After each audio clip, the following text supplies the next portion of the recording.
Ya, puji Tuhan. Ya, kita malam ini akan teruskan akan pembahasan kita dan kita akan melihat Wahyu pasal yang kedua ayat yang ke-18 sampai ayat yang ke-29 tentang gereja yang ada di Tiatira. Ya, kita telah memasuki bab yang kedua dan ketiga yang berbicara tentang 7 gereja ini.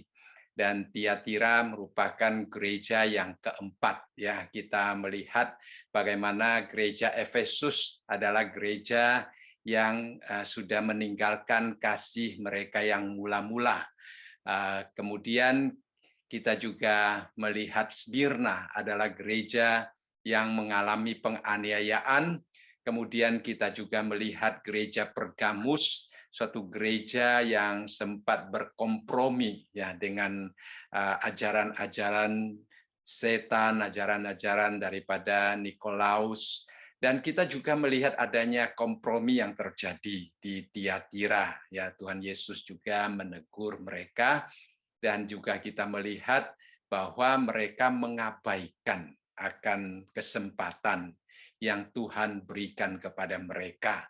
Ya, sehingga ini juga merupakan satu pelajaran yang sangat penting bagi kita sebagai umat Tuhan, sebagai gereja Tuhan, supaya kita belajar dari keberhasilan mereka, dari teladan mereka, juga belajar dari kegagalan yang mereka lakukan. Ya, di dalam ayat yang ke-18 ini dikatakan, dan tuliskanlah kepada malaikat jemaat di Tiatira. Inilah firman Allah, anak Allah, yang matanya bagaikan nyala api dan kakinya bagaikan tembaga. Ya. Nah, pertama-tama kita melihat ya Tuhan Yesus pada umumnya berkata, tuliskanlah kepada malaikat jemaat si A, di A, di B, di C. Sekarang dia mengatakan kepada jemaat yang ada di Tiatira. Kalau kita melihat Tiatira itu hanya sekitar 35 mil tenggaranya Pergamus. Jadi kita melihat sudah mulai menuju ke daerah selatan ya. Jadi Tuhan Yesus menulis surat kepada gereja satu persatu. Jadi kita melihat sekarang tentang gereja Tiatira, yang terakhir nanti kita akan melihat gereja Laodikia ya. Nah, Tiatira adalah satu gereja satu daerah, satu kota yang cukup makmur ya, dan juga kalau kita melihat latar belakang gerejanya, jadi kalau kita membaca di dalam Kisah Para Rasul pasal yang ke-16 ayat yang ke-14, di situ disebutkan seorang wanita yang bernama Lydia. Ya, dikatakan pada waktu Paulus sedang mendapatkan penglihatan, yaitu panggilan ke Makedonia. Kemudian mereka menyeberang dan kemudian mereka sampai di Troas, lalu mereka berlayar ke Samotrake dan kemudian mereka ke Neapolis, dan setelah itu mereka sampai ke Filipi, dan di kota Filipi itulah merupakan kota yang pertama mereka berada di Makedonia, kota perantauan orang Roma. Dan di situ mereka tinggal beberapa hari, dan dikatakan bahwa pada waktu itu Paulus sedang melayani banyak perempuan yang duduk berkumpul di situ untuk mendengarkan firman Tuhan. Kemudian ada seorang daripada perempuan-perempuan itu yang bernama Lydia ya. Dia turut mendengarkan, ia seorang penjual kain ungu dari kota Tiatira. Ya, jadi dia adalah orang yang beribadah kepada Tuhan, kemudian mendengarkan firman Tuhan, dia membuka hatinya untuk firman Tuhan, menerima Tuhan Yesus sebagai Tuhan dan Juru Selamatnya. Nah, kita melihat di sini Tiatira, dan juga dikatakan Lydia berasal dari Tiatira. Maka banyak orang percaya bahwa gereja Tiatira itu didirikan oleh pengaruh daripada Lydia, ya, atau setelah Lydia pulang dari Filipi karena dia adalah seorang pedagang, ya, penjual kain ungu, ya, dari zaman dahulu sudah ada banyak wanita-wanita karier kelihatannya, ya. Jadi dia adalah seorang penjual kain ungu dari kota Tiatira. Berarti banyak orang percaya bahwa keberadaannya di Filipi hanya untuk datang menjual kain ungu, kemudian dia juga pulang ke Tiatira, ya. Nah, ini tidak dijelaskan di dalam Alkitab. Ini hanya tafsiran, sehingga orang mengatakan pada waktu dia pulang kembali ke Tiatira, dia membangun gereja di sana atau dia menginjili orang di sana, ataupun dengan pengaruhnya, ya, dia mungkin tidak pulang ke kotanya sendiri, tetapi dia mempunyai pengaruh untuk membawa orang-orang yang dia kenal di Tiatira untuk percaya kepada Tuhan Yesus, sehingga gereja itu didirikan. Jadi banyak sedikit, ya, berdirinya gereja Tiatira ini mempunyai hubungan yang sangat erat dengan Lydia yang dicatat di dalam Kisah Para Rasul tadi. Nah, kota Tiatira juga adalah satu kota yang dikenal sebagai pewarna ungu, dan pabrik serta kekayaannya sangat melimpah di sana, ya. Nah, dia dikatakan penjual kain ungu, ya. Jadi itu adalah kota yang mempunyai ciri khas yang berwarna ungu, ya.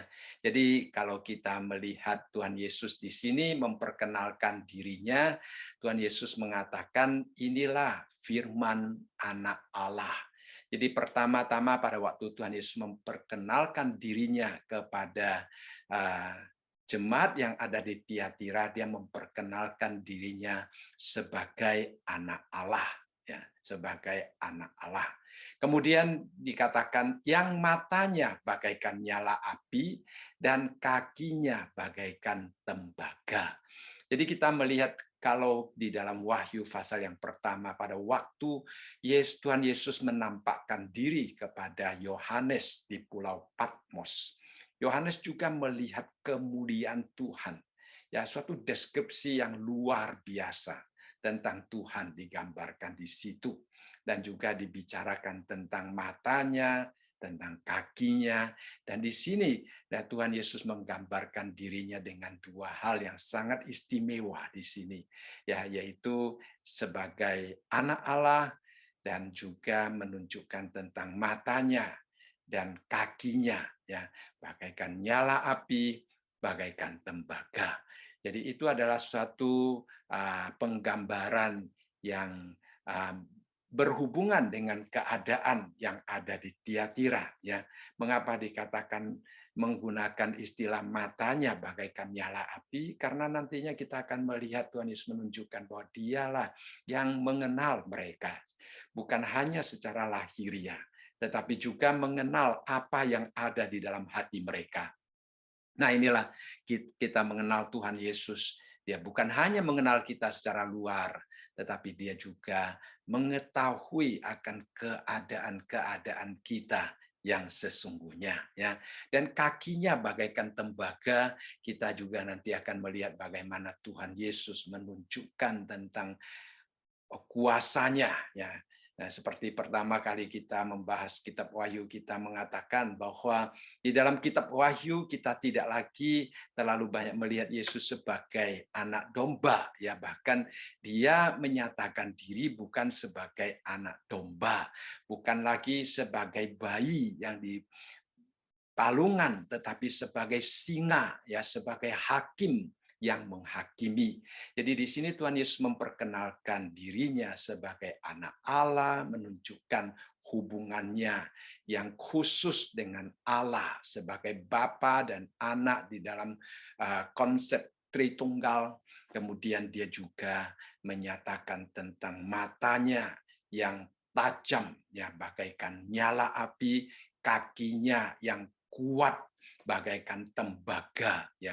Jadi itu adalah suatu gambaran yang sangat luar biasa, ya, seperti di dalam pasal yang pertama ayat yang ke-14 dikatakan Yesus kepalanya dan rambutnya putih bagaikan bulu yang putih metah dan matanya bagaikan nyala api. Ya, jadi ini adalah satu gambaran yang mungkin menakutkan ya, karena matanya seperti nyala api, saudara sekalian ya.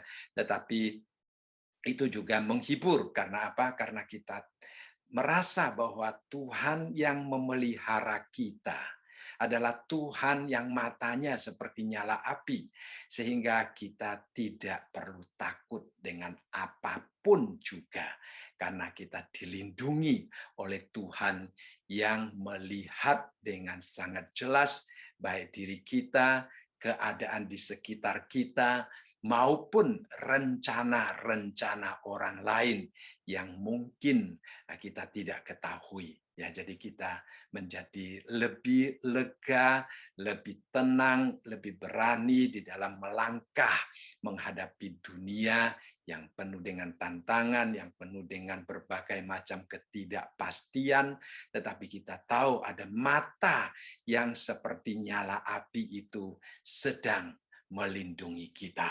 Ya, di dalam 1 Korintus pasal yang keempat yang kelima Paulus berkata bahwa karena itu janganlah menghakimi sebelum waktunya. Ya, jadi mata Tuhan itu yang nantinya akan menghakimi, bukan kita. Ya, jadi kita di hadapan Tuhan Yesus kita harus selalu mengingatkan diri kita bahwa mata Tuhan Yesus itu bagaikan nyala api ya, yang nantinya akan menghakimi dunia ini.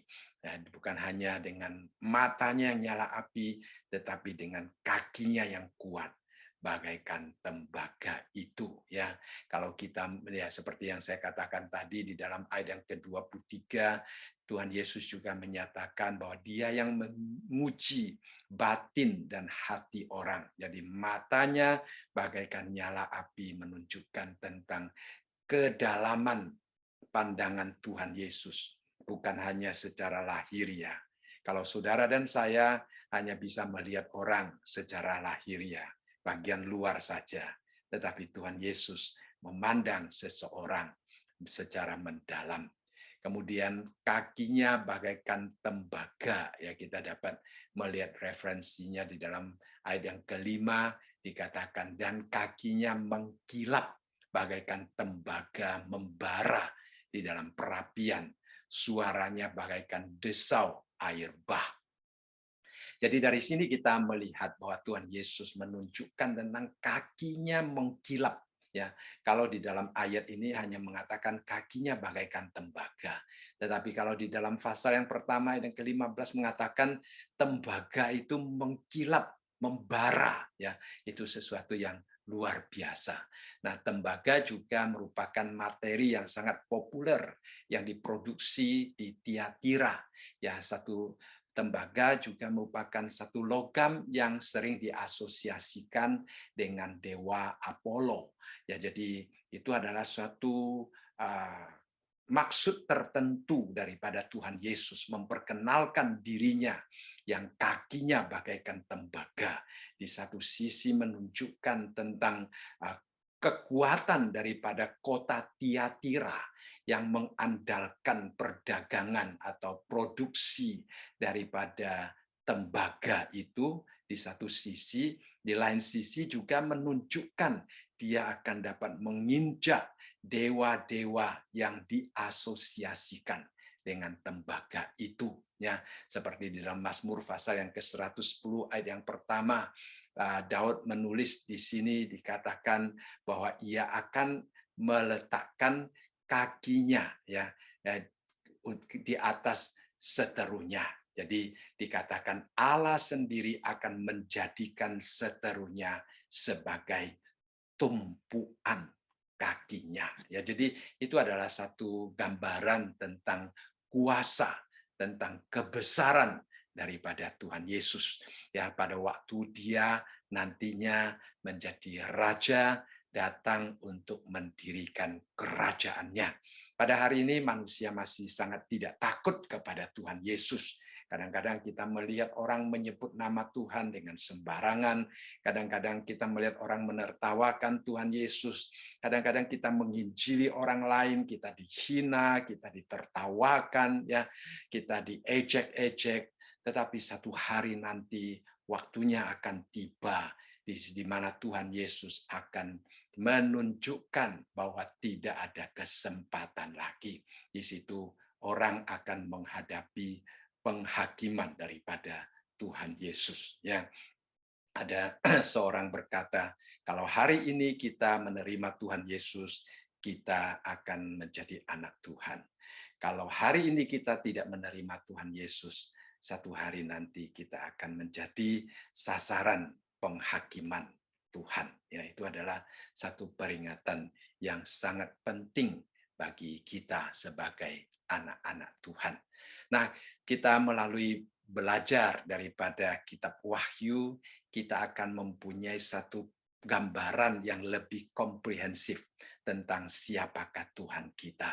Jadi kita tidak hanya menganggap Tuhan itu beranugerah, ya, mempunyai kemurahan, tetapi Dia juga sebagai singa, sebagai hakim yang harus kita takuti, yang harus kita jaga-jaga supaya jangan sampai hidup kita tidak menyenangkan Dia. Ya, jadi saya rasa ini adalah satu peringatan yang sangat penting. Ya, kita mengenal Tuhan Yesus bukan hanya sebagai anak domba, tetapi sebagai singa yang berkuasa penuh, yang mempunyai kekuatan yang luar biasa. Kemudian kita melihat ayat yang ke-19. Ya, dimulai dengan istilah yang sudah kita pelajari beberapa kali di dalam ayat yang kedua, ayat yang ke-9, ayat yang ke-13, dia juga berbicara tentang aku tahu pada waktu dia berbicara kepada Efesus, gereja Efesus, gereja di Smyrna, ya. Sekarang dia berbicara kepada gereja yang ada di Tiatira. Dia mengatakan, aku tahu segala pekerjaanmu. Kita melihat pujian yang disampaikan di sini adalah satu pujian yang sangat indah. Dia katakan, aku tahu segala pekerjaanmu, baik kasihmu maupun imanmu, baik pelayananmu maupun ketekunanmu. Ya, aku tahu bahwa pekerjaanmu yang terakhir lebih banyak daripada pekerjaan pertama. Nah, di sini kita melihat pada waktu Tuhan Yesus berbicara tentang keadaan daripada jemaat di Tiatira, menunjukkan bahwa Tuhan sungguh-sungguh mengetahui kita, mengenal kita. Bukan hanya mengenal secara luar, Dia mengenal tentang apa yang ada di dalam hati kita. Kasih dan iman adalah sesuatu yang tidak dapat kelihatan. Ya, pelayanan bisa kelihatan, tetapi ketekunan itu adalah sesuatu yang ada di dalam hati kita. Jadi baik sesuatu yang kelihatan ataupun sesuatu yang tidak kelihatan, yaitu semua transparan di hadapan Allah. Yaitulah sebabnya dia katakan matanya bagaikan nyala api, ya, untuk memberikan evaluasi yang objektif kepada setiap anak-anaknya, untuk memberikan penilaian tentang pekerjaan kita, tentang kehidupan kita, tentang tingkah langkah kita. Ya, Tuhan akan dengan sangat objektif memberikan penilaian. Kita melihat gereja-gereja yang baik, dia puji. Gereja-gereja yang mengalami kemerosotan, dia ingatkan. Gereja-gereja yang perlu bertobat, dia tegur. Ya, itu adalah satu hal yang sangat indah yang kita pelajari di sini. Nah, di sini kita melihat Tuhan Yesus sebelum menegur, dia memulai dengan pujian. Ya, ada seorang mengatakan ini adalah filosofi manajerial yang sangat bagus, ya. Jadi kita menunjukkan kepada orang-orang apa yang bagus, yang perlu mereka lakukan terus, yang perlu mereka perjuangkan terus. Kita juga mengingatkan mereka setelah itu apa yang mereka harus perbaiki, ya. Nah, kadang-kadang khususnya kita yang berlatar belakang Asia, ya kita lebih gampang kalau berbicara dengan anak-anak kita, lebih gampang kita itu berbicara langsung menegur mereka kalau melihat kesalahan, ya.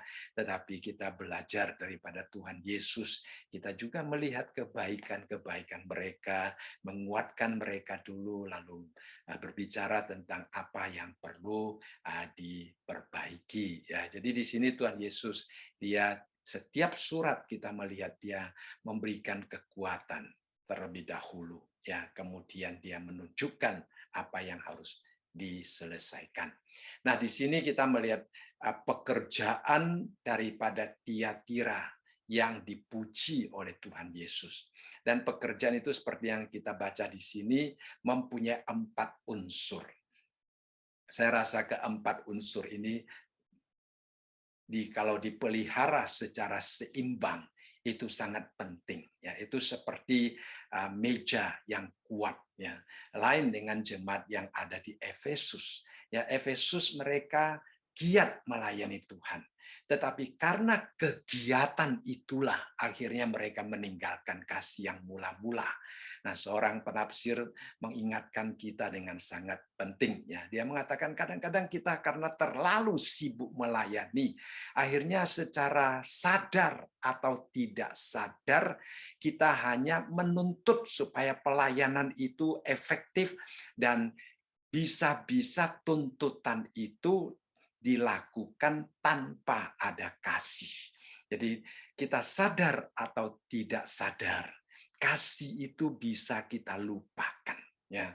Nah, di dalam hubungan keluarga juga demikian, kadang-kadang kita menuntut tanpa mempunyai satu kesadaran bahwa tuntutan itu sudah melampaui, ya, melampaui kemurahan hati kita, melampaui hati kasih kita. Jadi itu adalah sesuatu yang terjadi, ya, di Efesus, seperti yang Tuhan Yesus katakan, karena kita katakan kepada jemaat di Efesus bahwa mereka telah kehilangan kasih mereka yang mula-mula itu. Ya, itu adalah sesuatu yang penting.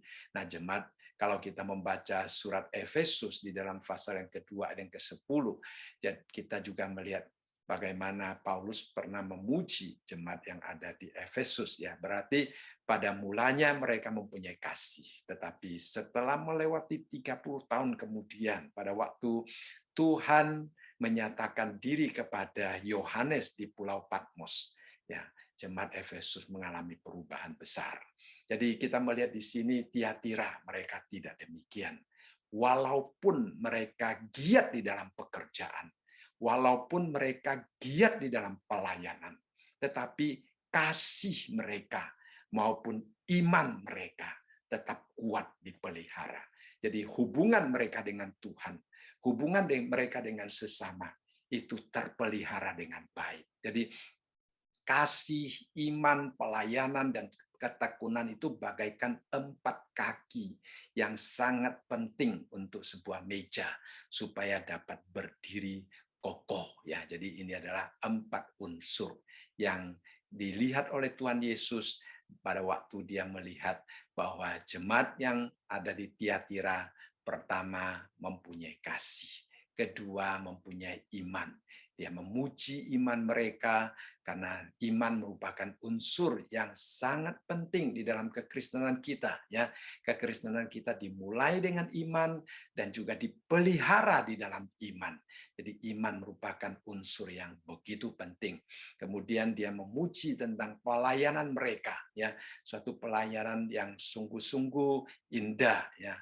Menarik sekali kalau kita pelajari istilah pelayanan yang dimaksudkan di sini, ya, itu adalah diakonia.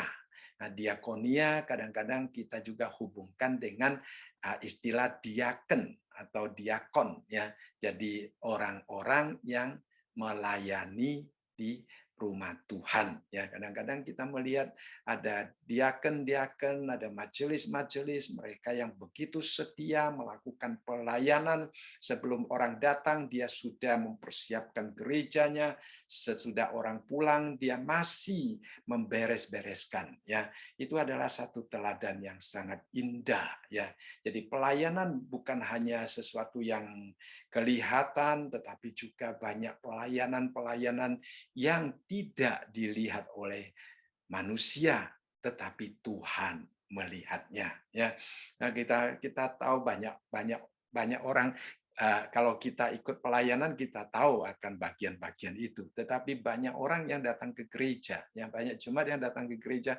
mereka tidak pernah tahu pelayanan sebelum kebaktian dimulai dan pelayanan sesudah kebaktian dimulai. Ya, tidak sedikit jemaat mereka bahkan ada yang sudah mulai menyanyi baru sampai ke gereja, ya kadang-kadang ada yang pulang duluan, ya jadi mereka kelihatannya tidak terlalu mengetahui akan keadaan kebutuhan gereja, tetapi orang-orang yang setia melayani itu Tuhan melihatnya, ya Tuhan melihatnya. Jadi Tuhan di sini memuji jemaat yang ada di Tiatira, bukan hanya pelayanan mereka, tetapi juga memuji tentang ketekunan mereka. Nah, ketekunan ini sudah kita lihat beberapa kali di dalam kitab Wahyu ini, ya.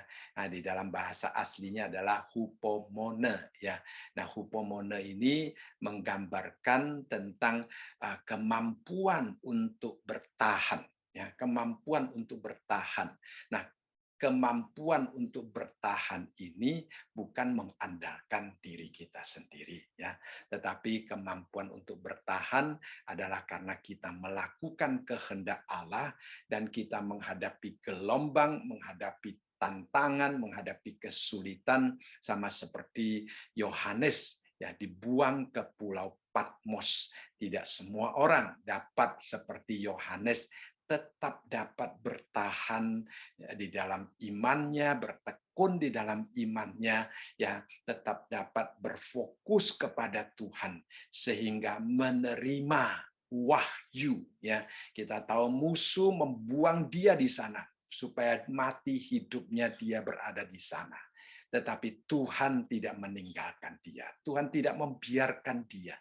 Tuhan bekerja dengan luar biasa melalui Yohanes, menyampaikan isi hatinya, menyampaikan firman-Nya melalui Yohanes yang kita miliki pada hari ini, yaitu kitab Wahyu. Ya, kalau Yohanes pada waktu dia dibuang ke Pulau Patmos, dia mengeluh, dia menyesal karena mengikuti Tuhan, dia kecewa kepada Tuhan, dia pasti tidak akan dipakai seperti yang kita lihat pada hari ini. Dia dipakai dengan luar biasa. Ya, Yohanes walaupun dia menghadapi tantangan yang luar biasa, tetapi dia tetap bertekun. Akhirnya Tuhan memakai dia untuk menuliskan kitab Wahyu ini kepada kita. Jadi saudara sekalian, ya kita ketekunan kita itu merupakan satu unsur yang sangat penting untuk melihat apakah di balik daripada situasi-situasi yang tidak menyenangkan ini kita dapat dipakai oleh Tuhan untuk menyampaikan sesuatu yang memiliki nilai-nilai kekekalan untuk menjadi berkat bagi orang-orang yang ada di sekitar kita. Ya, jadi kita melihat di sini dikatakan ketekunan mereka. Dan yang juga dia katakan bahwa aku tahu bahwa pekerjaanmu yang terakhir lebih banyak daripada yang pertama. Nah, kalimat ini penting, ya, kalimat ini penting. Kadang-kadang kita mendengar orang mengatakan permulaan yang baik adalah 50% daripada keberhasilan. Tetapi kita juga mengetahui menurut survei, ya, begitu banyak rencana pelayanan yang dimulai dengan baik, tetapi tidak berakhir dengan baik. Pada mulanya orang giat sekali, tetapi pada akhirnya kelihatannya orang tidak lagi giat. Ya, itu terjadi, ya. Itu terjadi di dalam banyak gereja, ya. Jadi banyak orang bisa berkobar-kobar memulai sesuatu tetapi tidak mampu menyelesaikannya dengan baik. Tetapi di sini lain, ya. Kita melihat jemaat yang ada di Tiatira. Mereka pekerjaan terakhir lebih banyak daripada yang pertama. Artinya apa? Mereka memulai dengan sangat baik. Tetapi setelah memulai pelayanan yang baik itu, mereka kembangkan pelayanan itu, mereka makmurkan pelayanan itu, sehingga pelayanan itu semakin menghasilkan buah yang semakin banyak. Nah, itu adalah sesuatu yang sangat indah yang kita lihat, yang dilihat juga oleh Tuhan Yesus. Ya, jadi kita melihat di sini Tuhan Yesus memberikan pujian-pujian yang begitu penting, yang begitu indah, yang tentang pekerjaan daripada jemaat yang ada di Tiatira, dan walaupun sibuk, walaupun pelayanan mereka di bagian terakhir lebih banyak daripada pelayanan pertama, tetapi pelayanan itu sendiri tidak mempengaruhi mundurnya kasih mereka, iman mereka, ketekunan mereka, pelayanan mereka. Nah, itu adalah satu contoh yang sangat indah, ya, yang dilihat oleh Tuhan Yesus dan yang dipuji oleh Tuhan Yesus. Nah, kita bertanya, ya, apakah Tuhan juga melihat hal yang sama di dalam kehidupan kita bergereja pada hari ini? Nah, setelah Tuhan Yesus memberikan pujian seperti yang saya katakan tadi, Tuhan Yesus juga melihat sesuatu yang perlu diingatkan, perlu dinasihati. Ya. Nah, di dalam ayat yang ke-20 dikatakan, tetapi aku mencela engkau. Ya, setelah dia melihat, aku tahu tentang pekerjaanmu, baik sekali, dia katakan, tetapi, nah, sayang sekali ya, seringkali ada istilah tetapi setelah pujian. Ya.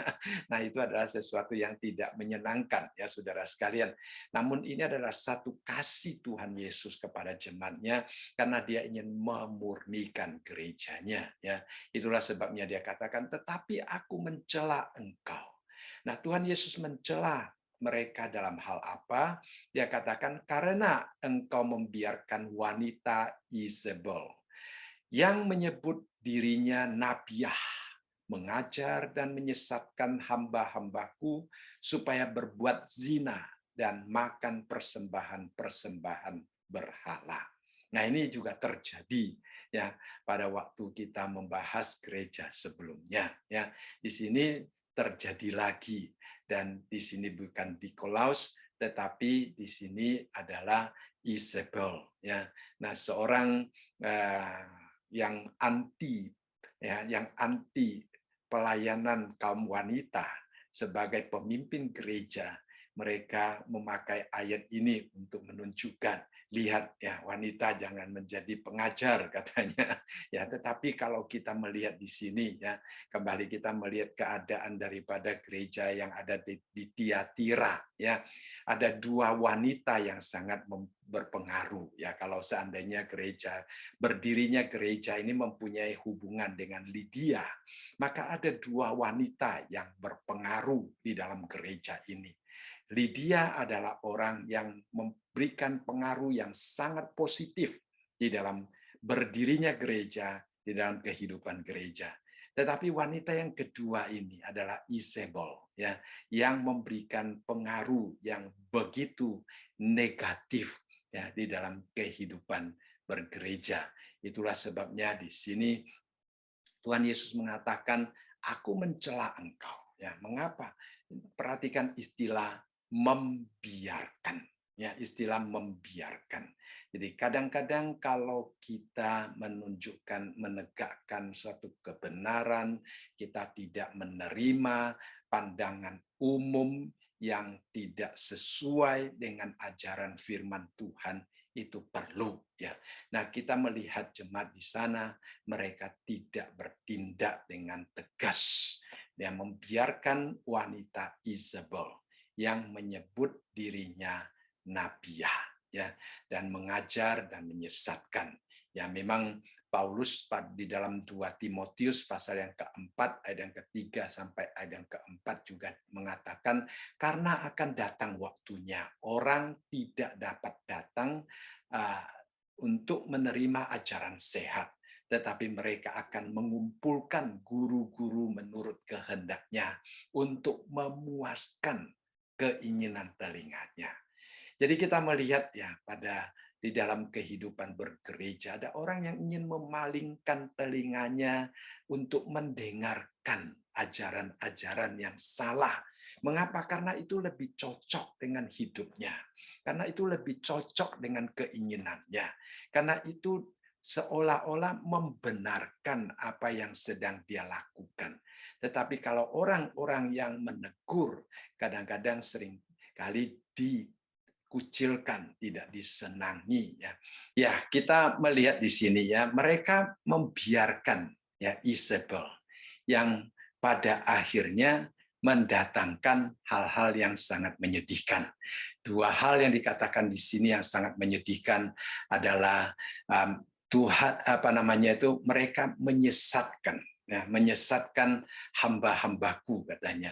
Jadi para pelayan-pelayan yang Tuhan percayakan untuk melayani di Tiatira itu terpengaruh oleh ajaran yang salah, disesatkan oleh nabiah yang bernama Isabel ini. Nah, mungkin pada waktu Tuhan menggunakan nama ini, ya ada orang mengatakan itu mempunyai hubungan dengan perjanjian lama Isabel. Ya, Isabel di dalam perjanjian lama kalau kita membaca adalah istrinya Ahab yang sebenarnya bukan orang Yahudi. Ya, istri Ahab yang bernama Isabel itu bukan orang Yahudi, tetapi dia adalah putri Raja Sidon, orang Fenisia. Jadi kalau kita membaca di dalam satu Raja-Raja pasal yang ke-16 sampai pasal yang ke-22, di situ kita melihat bagaimana Isabel itu mempengaruhi ya Raja Ahab itu untuk melakukan banyak hal yang bertentangan dengan firman Tuhan, dengan hukum Musa. Ya, salah satu contohnya pada waktu Ahab itu menginginkan ya kebun anggurnya Nabot, ya kalau kita membaca di dalam satu Raja-Raja pasal yang ke-21. Tetapi karena Nabot tidak mau menjualkannya, maka kita melihat di situ Ahab tidak berani mengambil akan kebun anggur itu karena dia berada di bawah hukum Musa. Dia tahu bahwa di dalam hukum Musa raja tidak boleh berbuat seenaknya, ya. Tetapi Isabel datang dan berkata kepada Ahab, kalau menurut kerajaan Fenisia, ya segala harta yang berada di bawah kekuasaan raja itu adalah milik raja katanya. Ya, lalu menertawakan dia, menghina dia, tidak mempunyai kekuasaan seperti kekuasaan papanya Raja Sidon itu, ya orang Fenisia itu. Dan karena bujukan yang demikian, akhirnya Alkitab mencatat bahwa Ahab melanggar dan melakukan sesuatu yang bertentangan dengan hukum Musa. Dia mengambil kebun anggurnya Nabot, bahkan dia membunuh Nabot. Nah, mengapa Ahab mengambil kebun anggurnya Nabot dan membunuh Nabot? Itu karena disesatkan oleh istrinya yang bernama Isabel. Ya. Jadi di sini juga demikian. Kita melihat bahwa mereka ya membiarkan Isabel itu menyesatkan jemaat yang ada di sana. Jadi kalau kita kembali melihat akan apa yang terjadi di Efesus, kita melihat bahwa godaan-godaan yang demikian juga terjadi di Efesus. Tetapi Alkitab mencatat bahwa Efesus, jemaat yang ada di Efesus mempunyai ketegasan yang luar biasa. Ya, mereka tidak mau dipengaruhi, dikatakan mereka tidak sabar dengan ajaran-ajaran yang sesat itu. Ya, itu adalah satu contoh yang sangat indah bagi kita. Disinilah kita melihat adanya perbedaan besar antara satu gereja dengan gereja yang lain, khususnya dalam kehidupan di Efesus. Ya, Efesus kehilangan kasih yang mula-mula, tetapi terhadap ajaran sesat mereka kuat. Ya. Nah, di Tiatira mereka mempunyai kasih yang kuat, tetapi terhadap ajaran sesat mereka lengah. Ya. Jadi setiap gereja mempunyai kelemahannya, dan dengan mempelajari semua gereja secara keseluruhan, kita melihat ada hal-hal tertentu yang sungguh-sungguh perlu kita perhatikan, perlu kita hindari, dan perlu kita jauhi. Ya, ini adalah satu tujuan Tuhan menuliskan kitab Wahyu ini, menuliskan surat-surat kepada ketujuh gereja ini, supaya melaluinya kita sebagai anak Tuhan juga boleh mengintrospeksi diri kita dengan baik di hadapan Allah. Jadi Tuhan itu mengasihi gerejanya dan menegur gerejanya. Lalu kemudian kita melihat setelah dia katakan celaan yang ada di dalam jemaat yang ada di Tiatira, lalu Tuhan menunjukkan tentang penghakimannya. Ya, kita ingat Tuhan Yesus memperkenalkan dirinya di dalam ayat yang ke-18, matanya dan kakinya. Ya, matanya bagaikan nyala api, kakinya bagaikan tembaga. Ya, nah di dalam ayat yang ke-21 dan 20 sampai 23, di situ kita melihat bagaimana Tuhan Yesus berkata, dan aku telah memberikan dia waktu untuk bertobat, tetapi ia tidak mau bertobat dari zinanya. Lihatlah, aku akan melemparkan dia ke atas ranjang orang sakit, dan mereka akan berbuat zina dengan dia. Akan kulemparkan, dan mereka yang berbuat zina dengan dia akan kulemparkan ke dalam kesukaran besar, jika mereka tidak bertobat dari perbuatan-perbuatan perempuan itu. Ya, jadi ini adalah satu peringatan yang sangat penting. Ya, jadi Tuhan Yesus memberikan kesempatan kepada jemaat yang ada di Tiatira dan juga kepada Isabel, supaya mereka bertobat. Ya. Nah, istilah pertobatan ini adalah satu istilah yang sangat penting di dalam kehidupan iman Kristiani kita. Ya, kita tahu di dalam justification kita, di dalam proses pembenaran kita, kita perlu bertobat. Ya, ada orang menyamakan pertobatan itu merupakan bagian daripada iman kepercayaan kita. Setelah kita percaya dan menjadi anak Allah, di dalam proses sanctification kita, yaitu pengudusan kita, kita harus menjadikan pertobatan itu sebagai budaya kehidupan Kristiani kita. Artinya melatih kepekaan diri kita supaya kita selalu melihat situasi-situasi yang bisa diterima atau yang tidak bisa diterima oleh Tuhan, ya, supaya dapat kita bersihkan, singkirkan melalui pertobatan ini.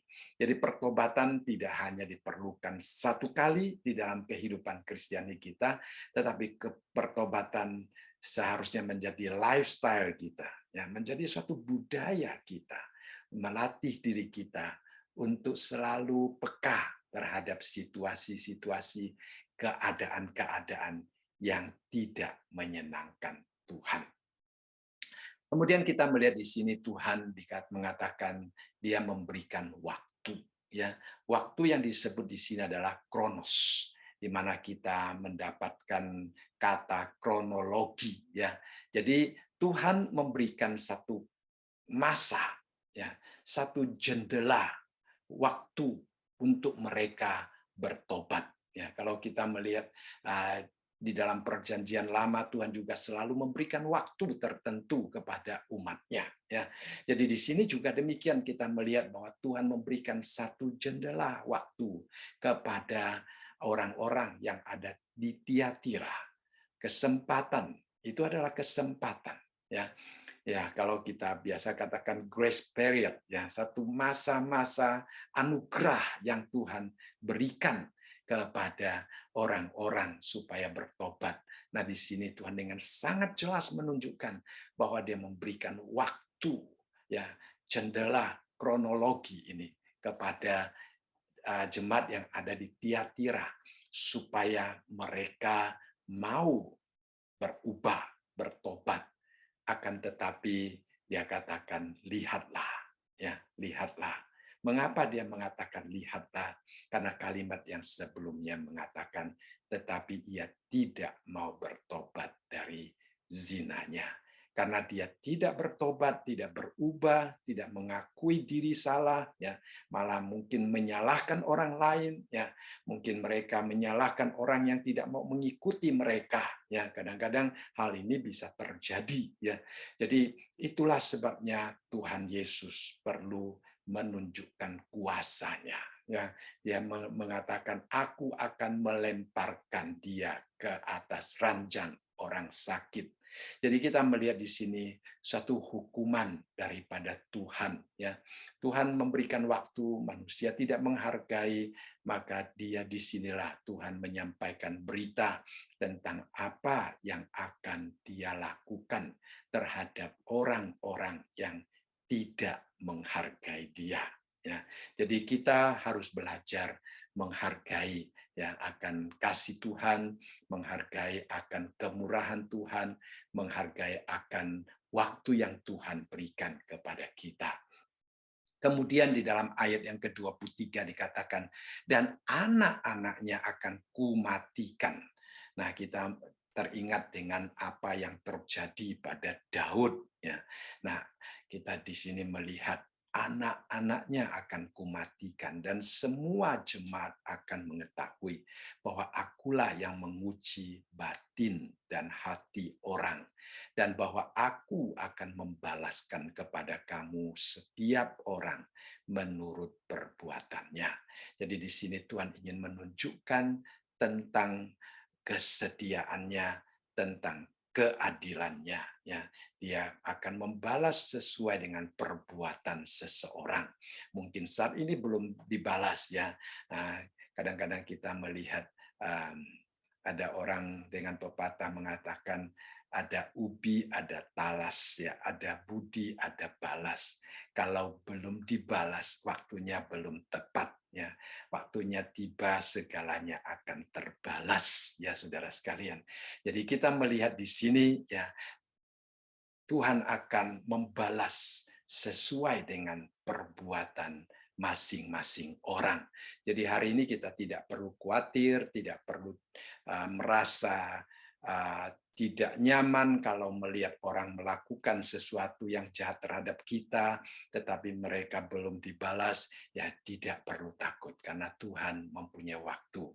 Kadang-kadang Tuhan membalas langsung, ya, Tuhan melakukan hukuman secara langsung seperti Ananias dan Safira yang ada di Kisah Para Rasul.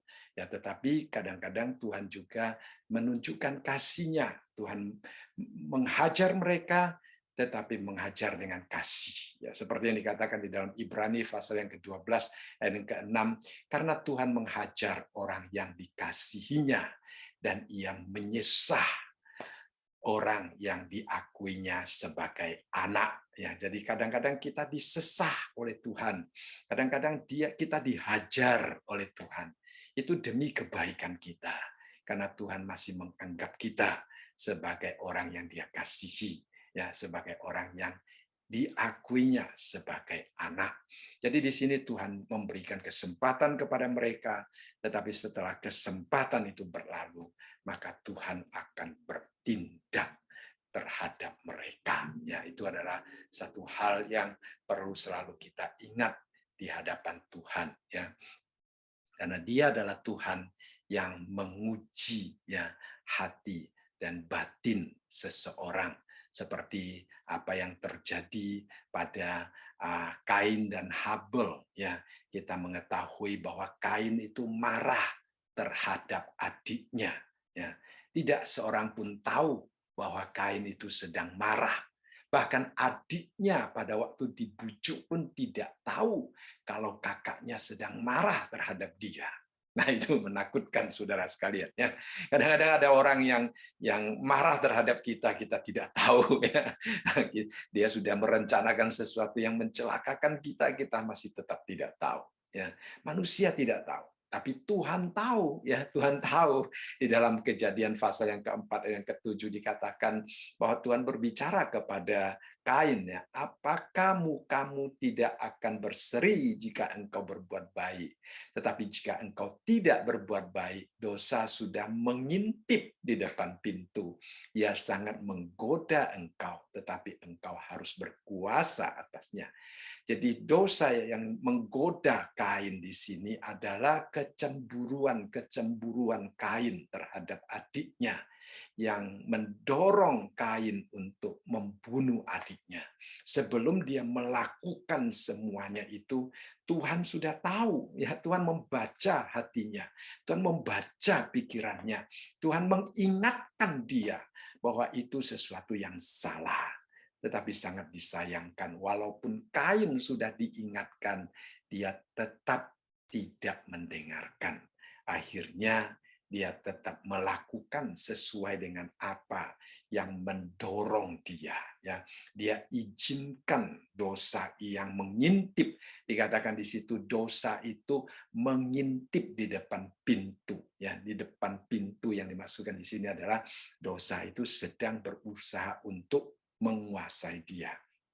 Tetapi dia katakan, tetapi engkau harus berkuasa atasnya. Tapi Kain tidak. Akhirnya kita melihat kecemburuan, iri hati, itu begitu menguasai dirinya. Akhirnya dia membunuh adiknya. Ya. Nah, ini juga seringkali terjadi di dalam kehidupan manusia pada hari ini. Ya.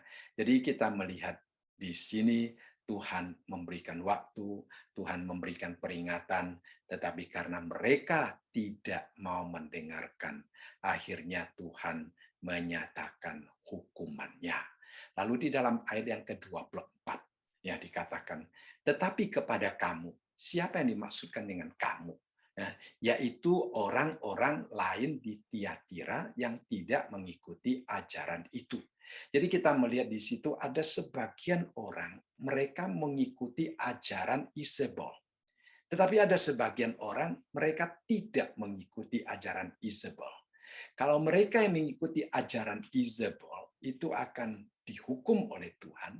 Tetapi mereka yang tidak mengikuti ajaran Isabel ini, Tuhan Yesus juga memberikan nasihat kepada mereka. Tuhan Yesus mengatakan, tetapi kepada kamu, yaitu orang-orang lain di Tiatira yang tidak mengikuti ajaran mereka, ya, ajaran itu, dan yang tidak menyelidiki apa yang mereka sebut seluk-beluk iblis, kepada kamu aku berkata, aku tidak mau menanggungkan beban lain kepadamu. Nah, kita melihat di sini Tuhan Yesus, dia menguatkan mereka, dia juga menghibur mereka bahwa apa yang akan dia lakukan terhadap orang-orang yang mengikuti ajaran Isabel itu tidak akan ditimpakan kepada mereka. Ya, jadi kadang-kadang setelah mendengar itu mungkin mereka menjadi takut, ya, menjadi khawatir, ya saudara sekalian. Ya kita tidak tahu apa yang akan terjadi pada diri kita. Ya. Kalau suatu hari saudara berada di lampu merah, ya saudara waktu lewat masih kuning, kemudian di belakang saudara ada satu yang masuk, akhirnya ada potret saudara sekalian, ya potret itu kelihatannya juga kena kita ya, padahal kita waktu masuk masih kuning. Nah mungkin di situ kita juga akan takut sekali saudara sekalian ya, apakah saya juga ke potret dan apakah saya juga dianggap salah padahal waktu saya masuk masih kuning ya misalnya. Nah saudara sekalian, itu sesuatu yang bisa menggerogoti hati kedamaian kita. Nah pada waktu jemaat yang ada di Tiatira mendengarkan akan kecaman daripada Tuhan Yesus, mungkin mereka juga merasa takut karena mereka berada di dalam satu jemaat yang sama. Ya, tetapi Tuhan Yesus dengan begitu jelas memberitahukan kepada mereka bahwa aku tidak mau menanggungkan beban lain kepadamu. Aku tidak akan menghukum kamu seperti menghukum mereka. Konsekuensi yang akan mereka tanggung itu tidak akan saya tanggungkan ke atas diri kamu. Nah, ini adalah sesuatu yang sangat indah, ya, keadilan Tuhan, kejelian Tuhan. Matanya seperti nyala api. Dia tahu jelasnya, dia mengetahui segala sesuatu. Dan kemudian di sini ajaran daripada Isabel itu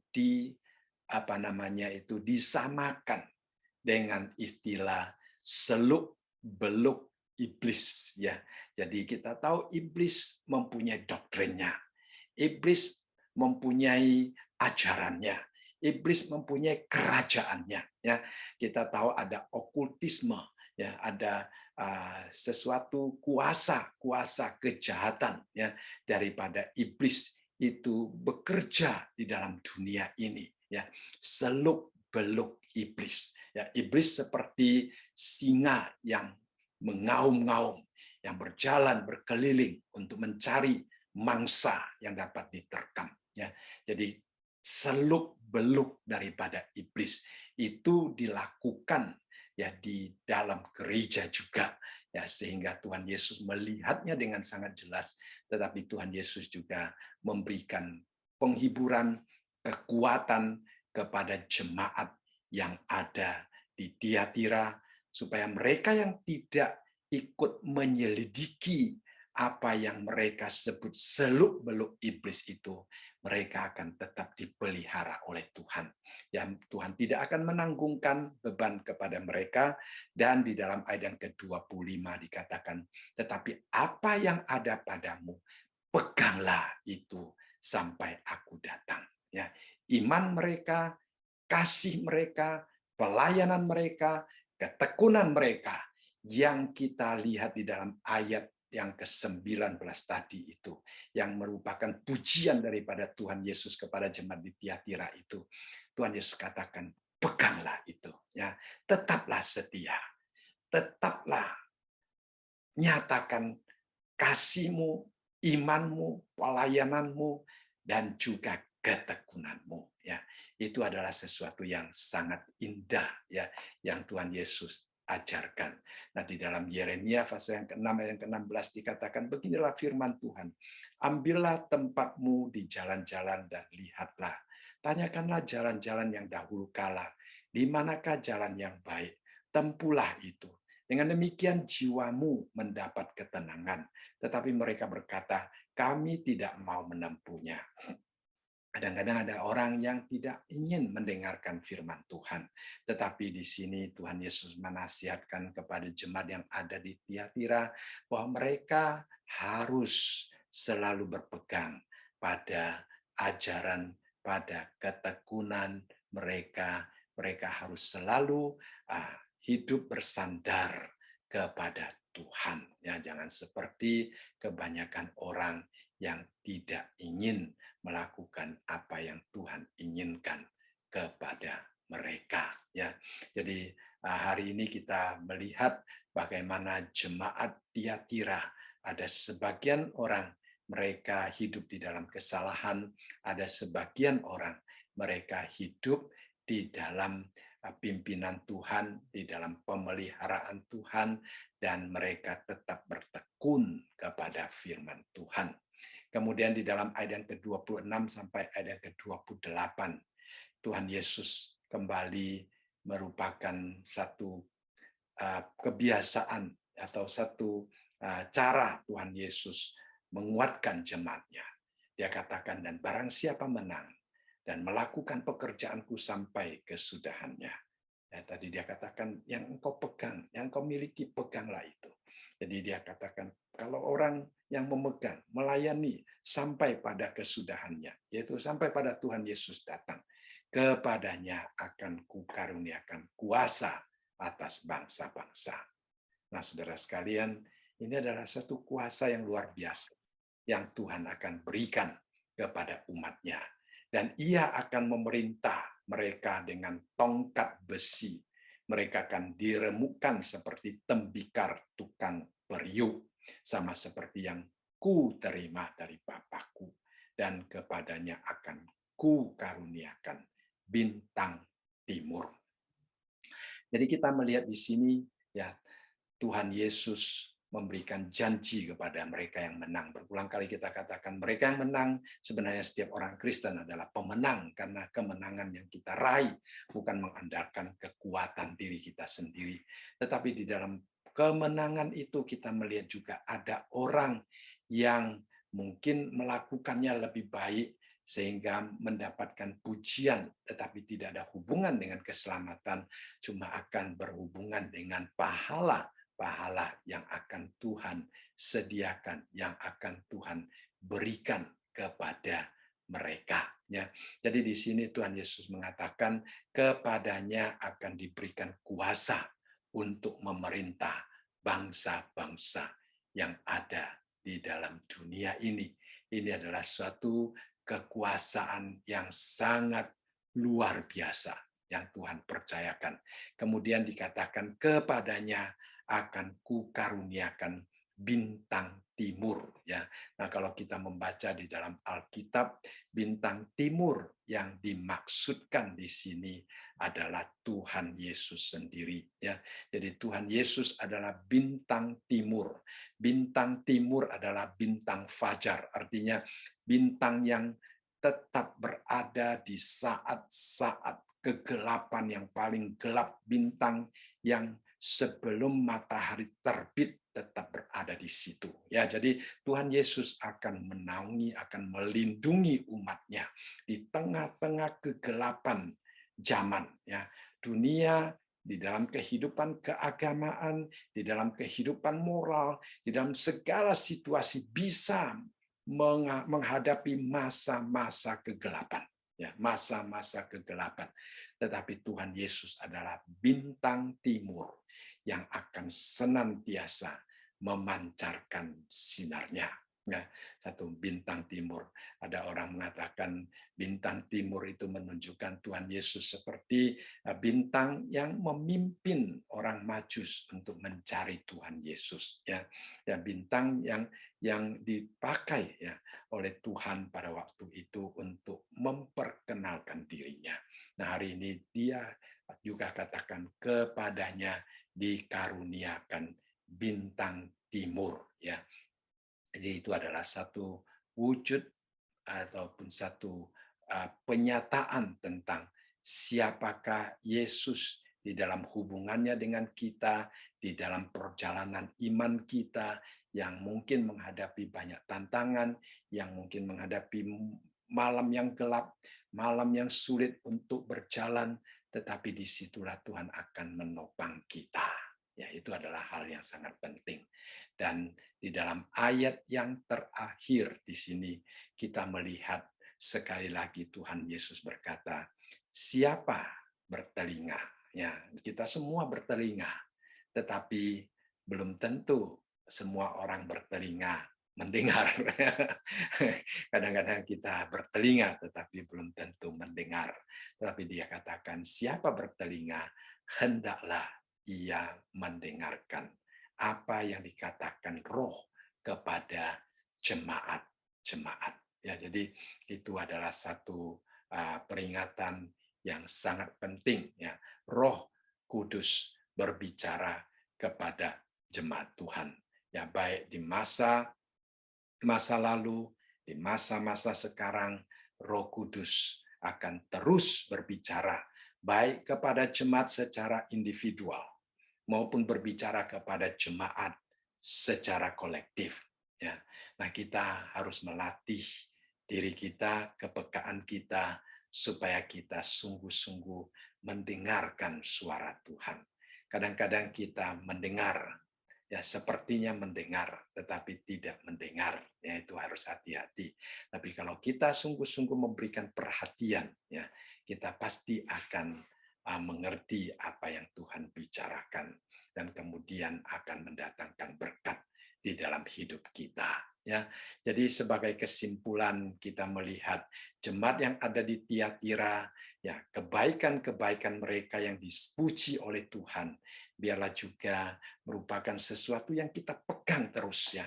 Seperti yang dikatakan di dalam ayat tadi, peganglah apa yang engkau punya, yaitu kasihmu, yaitu imanmu, yaitu pelayananmu, yaitu ketekunanmu, ya itu merupakan wujud pekerjaanmu.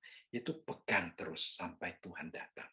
Nah, di dalam perjalanan menuju ke saat Tuhan datang, ada banyak hal yang bisa menggoncangkan keempat unsur ini. Tetapi kalau kita pegang baik-baik dengan bersandar kepada pemeliharaan Tuhan, pada waktu Tuhan datang kembali, dikatakan bahwa kita akan diberikan kuasa atas bangsa-bangsa. Ya, tentunya bangsa-bangsa yang tidak percaya kepada Tuhan Yesus. Bangsa-bangsa yang melawan Tuhan Yesus. Hari ini mereka begitu lantang, begitu kelihatannya bebas untuk melakukan apa saja yang mereka inginkan. Tetapi pada saat Tuhan datang kembali, disitulah kuasa Tuhan, kuasa umat Tuhan yang diberikan oleh Tuhan kepada mereka akan dinyatakan. Ya, apakah kita rindu untuk melihat hal-hal yang demikian terjadi? Ya, itulah sebabnya kita perlu memegang apa yang ada pada kita. Ya, terus-menerus hidup bersandar kepada Tuhan. Baik, saya merasa malam ini kita belajar tentang Tiatira sampai di sini.